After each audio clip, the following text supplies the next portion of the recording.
Pemirsa, terima kasih masih bersama kami dalam News Pagi. Pemirsa, polisi ikut menyelidiki penyebab kerusakan lingkungan yang diduga akibat adanya event motor trail di kawasan Ranca Upas, Kabupaten Bandung, Jawa Barat. Kerusakan lingkungan itu juga mendapat kecaman, salah satunya dari aktivis lingkungan. Sedangkan bunga ini itu di dunia itu hanya ada di 2 tempat. Paham gak kalian? Termasuk di Indonesia pun hanya 2 tempat.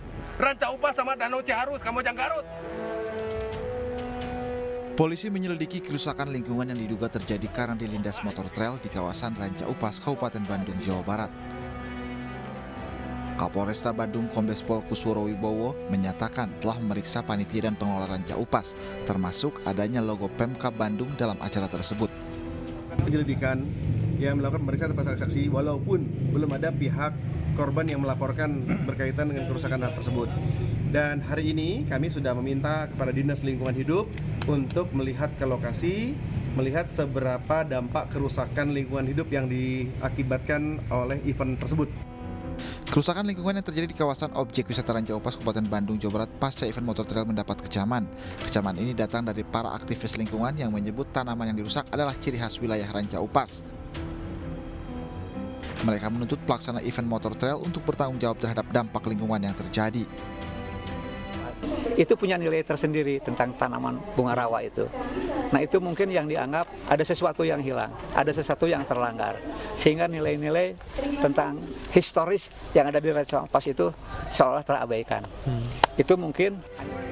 Sebelumnya viral di media sosial saat seorang pedagang bunga marah dan kesal akibat area tanaman bunga rawa yang dikelolanya rusak setelah dilindas para crosser. Event tersebut juga menimbulkan kecewaan bagi para peserta hingga terjadinya pembakaran 3 unit sepeda motor hadiah. Pemirsa, pemilik kantor hukum di wilayah Jakarta Selatan 2 kali mangkir dari panggilan kepolisian Metro Jakarta Selatan. Kasus ini mencuat akibat pemilik kantor hukum menahan ijazah mantan karyawannya. Korban didampingi kuasa hukumnya memenuhi panggilan kepolisian Metro Jakarta Selatan untuk pemeriksaan tambahan dugaan penggelapan surat ijazah oleh atasannya yang telah dilaporkan pada tahun 2019 silam. Upaya mendapatkan kembali ijazah yang disita membuahkan hasil. Usai 4 tahun korban mengundurkan diri dari kantor hukum tersebut. Selain penahanan ijazah, gaji maupun tunjangan selama 3,5 tahun dirinya dan juga puluhan karyawan yang bekerja di kantor hukum diduga belum dibayar.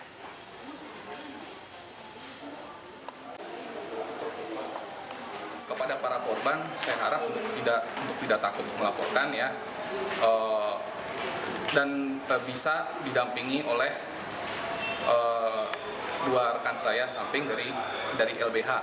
Kita percayakan pada pihak penyidik yang bekerja secara profesional agar masalah ini bisa cepat selesai. Pemirsa, mantan Wakil Bupati Indramayu yakni Luki Hakim kini bisa bernafas lega setelah pengunduran dirinya diproses Kementerian Dalam Negeri. Luki mengaku mundur karena tidak bisa merealisasikan janji-janji kampanyenya.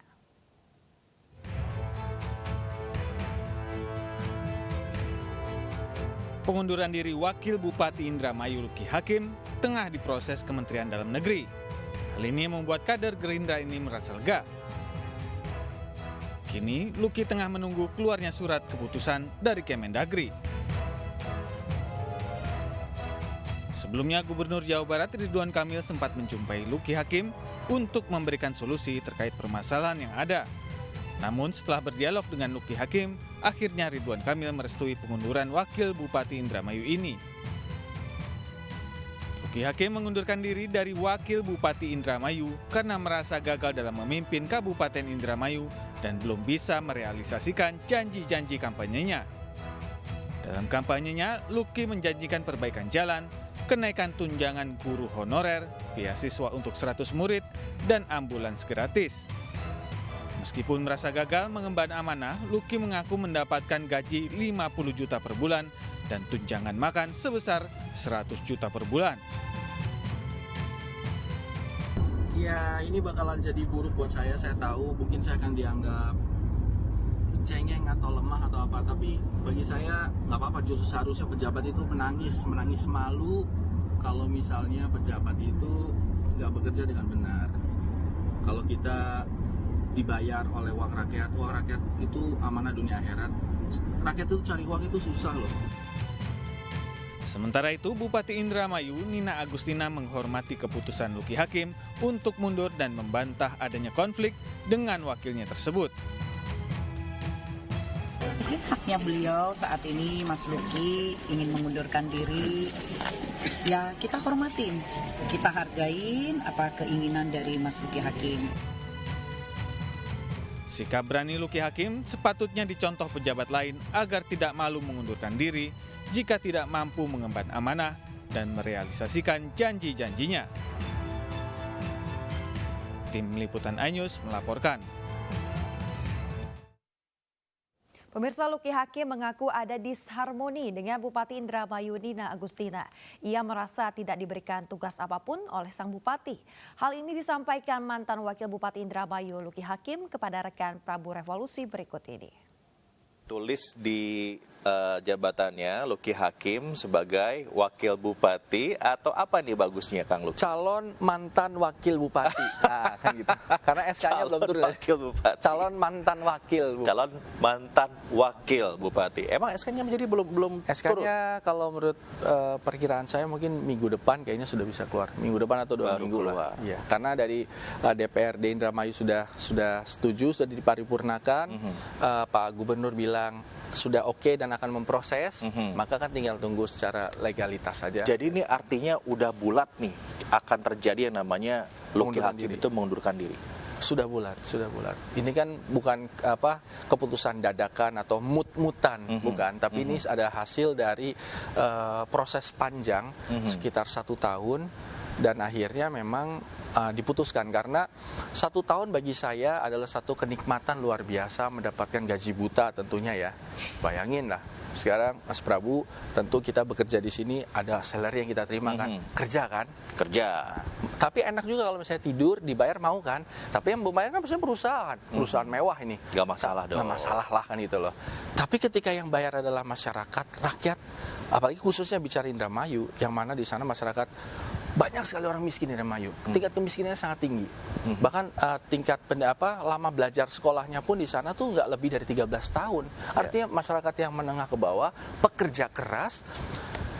Saya nggak bisa lama-lama diam. Jadi proses panjang selama 1 tahun ini, ya memang pergolakan hati nurani akhirnya bahwa saya diam atau mundur atau apa. Sampai akhirnya saya rasa yang terbaik adalah mengundurkan diri supaya mungkin buruk buat saya, tapi ini yang terbaik untuk rakyat. Ada disharmoni di internal pasangan kami ini, disharmoni. Dan ini bisa dibuktikan oleh data ya, ada rapat interpelasi yang mana itu menyatakan disharmoni antara bupati dan wakil bupati.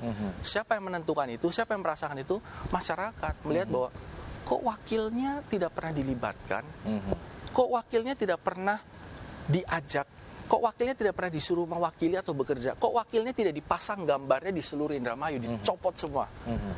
Mereka merasakan, saya nggak komplain. Kenapa? Karena saya rasa bahwa saya nggak mau ini menjadi kepentingan pribadi, karena saya disumpah waktu itu Pak Ridwan Kamil pegang Al-Quran itu, demi Allah saya akan melaksanakan tugas sesuai dengan peraturan yang berlaku dan akan mementingkan kepentingan rakyat di atas kepentingan pribadi dan golongan. Betul. Saya punya kepentingan politik, tapi di bawah kepentingan rakyat. That's why saya diam terus. Tapi rakyat kan tidak diam, mereka melihat. Sampai akhirnya mereka meminta kepada wakilnya DPRD itu untuk tolong dong tanya kepada bupati kenapa wakilnya tidak pernah dilibatkan, sehingga muncul namanya rapat hak interpelasi yang salah satu materinya menyatakan bahwa tidak difungsikannya wakil bupati. Materi yang duanya adalah bahwa tidak tercapainya target-target sesuai dengan RPJMD, sesuai dengan visi misi kampanye dan lain-lain gitu. Terjadi diskusi di situ panjang. Kenapa wakil bupati tidak pernah tidak pernah mewakili di acara-acara formal? Saya bilang bahwa menurut Undang-Undang Nomor 23 Tahun 2014, Pasal 66 kalau nggak salah, ada tugas dan fungsi pokok bupati A, B, C, D sampai G kalau nggak salah. Lalu tugas wakil bupati itu cuma satu, membantu bupati bila mana diberi tugas, menggantikan bila mana bupati berhalangan tetap. Jadi tugas saya itu kalau bupati tidak berhalangan tetap ya kita tetap diam kan. Terus kenapa diam aja? Kenapa nggak kerja? Kan tidak diberi tugas. Kalau saya melakukan sesuatu Di luar kewenangan saya berarti saya namanya orang sewenang-wenang dong. Karena kewenangan saya bisa bekerja membantu masyarakat melakukan fungsi-fungsi kewakil bupati ini kalau diberi delegasi oleh bupati. Ketika tidak diberi delegasi, maka saya tidak boleh bergerak karena itu melanggar undang-undang. Bahkan seorang wakil bupati pun atau wakil wali kota tidak punya kop surat loh, nggak bisa nyuratin. Naik di pasaran 2 minggu jelang Ramadan. Di antaranya adalah harga cabai rawit di Purwakarta yang naik dari Rp70.000 menjadi Rp80.000 per kilogramnya.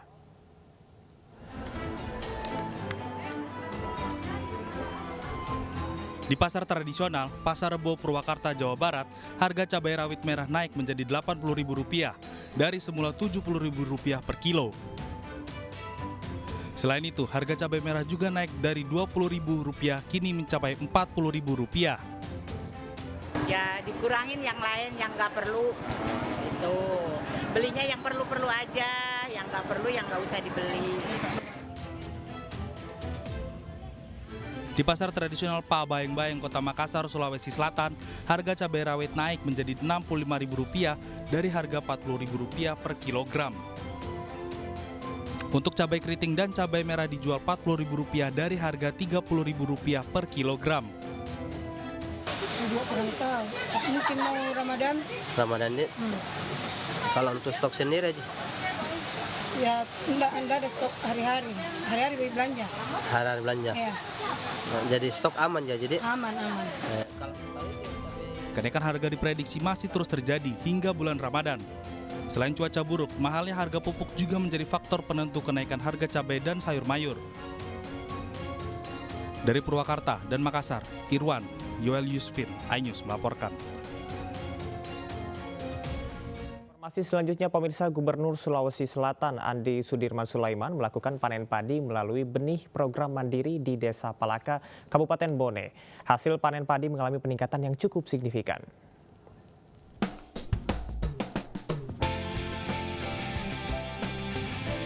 Gubernur Sulawesi Selatan Andi Sudirman Sulaiman dalam kunjungan kerjanya di Kabupaten Bone melakukan panen hasil program mandiri benih sulsel. Didampingi Wakil Bupati Bone, Ambo Dale, panen padi di Desa Palaka kali ini meningkat signifikan. Tahun ini hasil panen ubinan dari program menghasilkan 8,4 kg gabah atau jika dikonversikan mencapai 13,4 ton gabah kering panen per hektar. Jika dibandingkan tahun lalu, mengalami kenaikan sekitar 6,97 ton per hektar. Teman-teman BPS mengambil ubinan dan itu menghasilkan 13 ton per hektar yang biasanya hanya 6 ton. Ini menggunakan mandiri benih program provinsi yang dibagi gratis untuk 100.000 hektar. Mudah-mudahan insya Allah ini kita bisa teruskan tahun ini lagi dan kemudian bisa membantu para petani. Ini bisa menjangkau sampai sekitar 200.000 petani di Sulawesi Selatan. Terima kasih banyak. Selama tahun 2022, Pemprov Sulawesi Selatan melalui Dinas Tanaman Pangan, Hortikultura dan Perkebunan telah menyalurkan bantuan benih padi gratis kepada petani sebanyak 2.511.350 kg atau 2.511 ton untuk lahan pertanian seluas 454 hektar. Program prioritas ini kembali dilanjutkan tahun ini. Rencananya akan disalurkan 2,5 juta kilogram atau 2,5 ribu ton untuk lahan pertanian seluas 100.000 hektar. Dari Kabupaten Bone, Sulawesi Selatan, Leo Muhammad Nur, iNews melaporkan.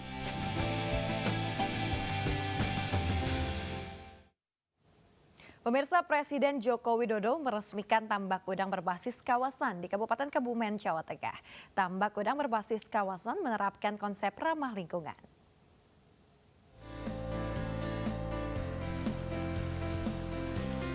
Tambak udang berbasis kawasan berada di Kecamatan Petanahan, Kabupaten Kebumen, Jawa Tengah. Tambak udang berbasis kawasan menerapkan konsep ramah lingkungan dengan peningkatan teknologi penerapan tandon, penerapan instalasi pengolahan air limbah, hingga manajemen kesehatan udang dan ikan. Dalam peresmian kali ini, Presiden Joko Widodo didampingi Gubernur Jawa Tengah Ganjar Pranowo, Menteri Pertahanan Prabowo Subianto, Menteri Perikanan dan Kelautan Sakti Wahyu Trenggono, dan Menteri Keuangan Sri Mulyani. Tambak udang yang berbasis kawasan ini telah diselesaikan ini kurang lebih 60 hektar yang akan menghasilkan udang 1 hektarnya kurang lebih kita harapkan di atas 40 ton. Diharapkan dengan adanya tambak udang berbasis kawasan, perekonomian warga dapat meningkat, menambah pendapatan daerah, serta menjaga kelestarian ekosistem. Kedua yang udang ya, maka ada PR besar tadi yang disampaikan. Yang udang sebuah percontohan yang cukup bagus untuk bisa dikembangkan karena dengan sangat modern itu bisa hasil bagus. Pembangunan tambak BUBK Tegal Retno menelan biaya Rp175 miliar dengan luas tambak 60 hektar yang dapat menghasilkan udang 40 ton saat panen.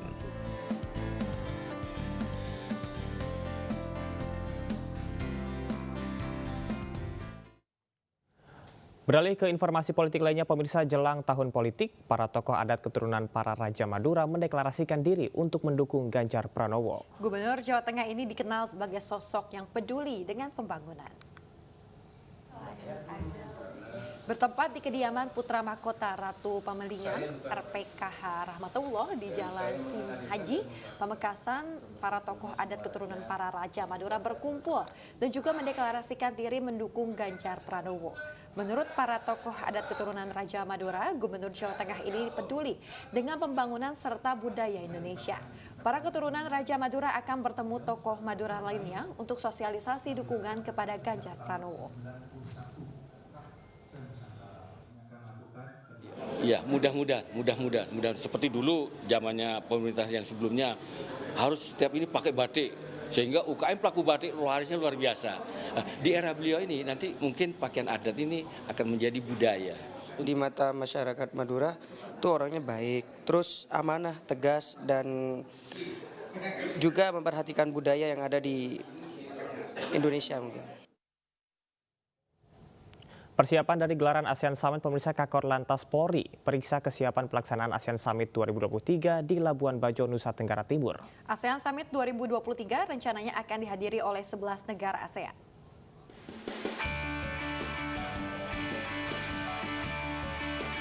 Kepala Korps Lalu Lintas Polri Irjen Pol Firman Santiabudi bersama Kapolda Nusa Tenggara Timur Irjen Pol Johannes Asodama meninjau kesiapan pengamanan ASEAN Summit 2023 di Labuan Bajo, Nusa Tenggara Timur. Kakor Lantas akan memfokuskan kepada kelancaran dan keamanan rute dan akomodasi tamu-tamu VVIP yang akan menuju lokasi venue. Irjen Pol Firman Santiabudi juga meninjau sejumlah hotel yang akan digunakan oleh peserta ASEAN Summit 2023. Kakor Lantas Polri juga akan menunjang kebutuhan yang diperlukan oleh Polda NTT, mulai dari teknologi, peralatan, dan personel. Kami ingin memastikan untuk rute, kemudian alur ketika nanti tamu-tamu VVIP yang akan datang di tiap-tiap venue. Ya, bahkan dari sejak kedatangan di bandara menuju akomodasi, kemudian akomodasi menuju lokasi untuk rapat, bahkan acara retreat yang akan dilaksanakan rencananya di Golomori ini. Seperti diketahui, ASEAN Summit 2023 akan berlangsung pada bulan Mei mendatang dan dihadiri 11 negara ASEAN. Ya, pemirsa, sejak PPKM dihapus, pemerintah sudah tidak mewajibkan lagi tes PCR maupun antigen. Hal ini berpengaruh terhadap pemasukan di sejumlah perusahaan kesehatan.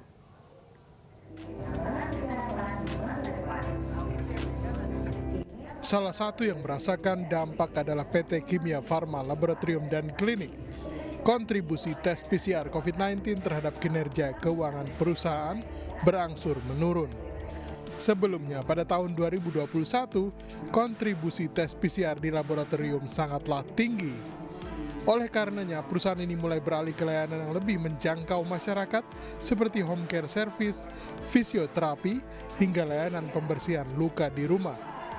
Kita berbicara kita punya klinik yang luar biasa. Di dalam klinik itu kita juga punya kapitasi besar, hampir sekitar 3.400.000 kapitasi yang akan kita layani di seluruh Indonesia. Ditambah lagi kita menjangkau layanan masyarakat seperti home care service. Kita datang ke masyarakat pada waktu masyarakat butuh layanan seperti pijat bayi, layanan seperti masa laktasi, fisioterapi, kemudian layanan pembersihan luka di rumah dan lain-lain segala macam. Jadi kita sudah mulai bergerak ke konteks-konteks yang jauh meninggalkan masa COVID-19 itu. Data 8 Maret 2023, Indonesia mencatat 312 kasus baru COVID-19, terdapat 137 pasien COVID-19 sembuh dan kasus meninggal dunia 3 orang. Sejak kasus COVID-19 muncul, Indonesia mencatat total 6.737.918 kasus COVID-19 terkonfirmasi.